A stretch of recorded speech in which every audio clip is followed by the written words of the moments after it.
Right now, your brain is doing something that no animal, no machinery, or no computer can even match. You're listening to the air pressure variations created by my vocal cords, passing through my lips, digitized, sent through a network, converted back into sound waves by your speakers, and reconstructed into your skull in abstract thoughts. All of that happens in roughly 200 milliseconds.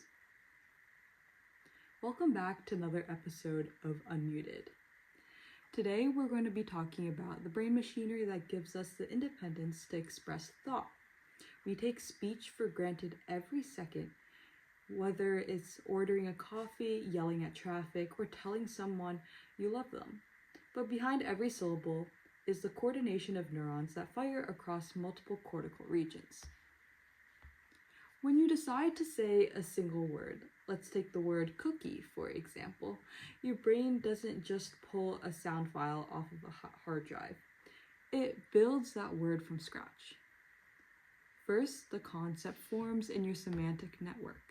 Then, your brain selects the exact lemma, the abstract grammatical form of the word. Next, it looks up the phonology, each sound and syllable from the word. Then, and only then, does it compile a motor program to coordinate 100 different muscles across your lungs, larynx, tongue, and soft palate. If any piece of that assembly line lags by 50 milliseconds, you stumble, stall, or slur. Today, we're going to be opening up the brain to look at the neural engine driving this entire process. Broca's area, Wernicke's area, and the white matter highway connecting them, and the motor cortex that turns thought into physical sound. Let's start where speech actually begins. Not in the mouth, not even in the motor regions. It begins with meaning. If you look in the left hemisphere of the brain, specifically towards the back of the temporal lobe, right near the primary auditory cortex, you hit a region called Wernicke's area. It's named after Karl Wernicke, a German neurologist who back in 1874 noticed a strange pattern in certain stroke patients. These patients could speak fluently, their cadence was normal, their grammar sounded correct, but what came out of their mouths was complete gibberish. Neurologists called this fluent aphasia, or Wernicke's aphasia. A patient with Wernicke's aphasia might look at a key and say, "Oh, that's a doggle on the front bar where the turn comes through." Smooth delivery, but zero content or meaning. They also lose the ability to comprehend spoken language. They hear sounds, but the brain can't translate those sounds into semantic concepts. Why? Because Wernicke's area is your brain's primary decoding hub. It's where raw auditory signals get matched against your mental lexicon, your internal dictionary. When you want to speak, Wernicke's area helps retrieve the semantic blueprint of what you want to communicate. It pulls out the words right out of long-term storage and arranges their conceptual structure. So if Wernicke's area handles the meaning of words, how do these concepts turn into physical words? That requires some sort of a bridge.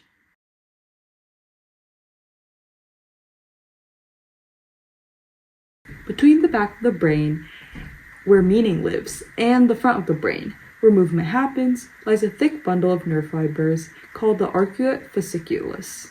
Think of the arcuate fasciculus as a fiber optic cable running directly from Wernicke's area into the temporal lobe to another critical region sitting in the frontal lobe, Broca's area. Broca's area is the engine of speech production. It was discovered in 1861 by French physician Paul Broca. He's the most famous patient. His most famous patient was a man named Louis Victor Leborgne. Leborgne had lost the ability to speak almost entirely. He could understand everything said to him. His mouth wasn't paralyzed and his intelligence was intact. But when he tried to talk, he could only pronounce one single syllable, and that was tan. When Leborgne died, Broca conducted an autopsy and found a clear localized lesion in the left inferior frontal gyrus. That exact spot is what we now call Broca's area. Patients with Broca's aphasia experience the exact opposite problem of Wernicke's patients. They know what they want to say. Their internal dictionary is fine, but the physical output is broken. Speech becomes agonizingly slow, fragmented, and telegraphic. A Broca patient trying to say, "I'm taking the dog for a walk," for example, might only be able to manage 2 words like walk, dog. Broca's area acts as an executive translator.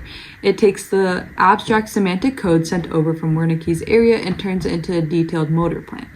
It calculates how much air your lungs need to push out, how tight your vocal cords should be, where your tongue needs to strike the roof of your mouth, and how your lips need to shape the exit point. Once Broca's area builds the motor plan, it sends those instructions directly next door to the primary motor cortex. Specifically, it sends them to the motor homunculus, the brain's map of the human body. This region controls the tongue, lips, larynx, takes up a massive amount of real estate here compared to the rest of the body, which shows just how much precision speech demands. From the motor cortex, signals race down different cranial nerves to control over 100 different muscles. First, the diaphragm and intercostal compress to control air pressure. Second, the laryngeal muscles adjust the tension of your vocal cords to alter pitch and voicing. And lastly, the pharynx, soft palate, tongue, teeth, and lips shape the column of air into distinct phonemes. While this motor program fires off, 2 subcortical structures act as real-time quality control, the basal ganglia and the cerebellum. The basal ganglia acts like a gatekeeper. They suppress unwanted movements and initiate the correct motor sequences, keeping your speech timing rhythm smooth. In conditions like Parkinson's disease, damage to the basal ganglia causes speech to become quiet, rushed, or monotonic.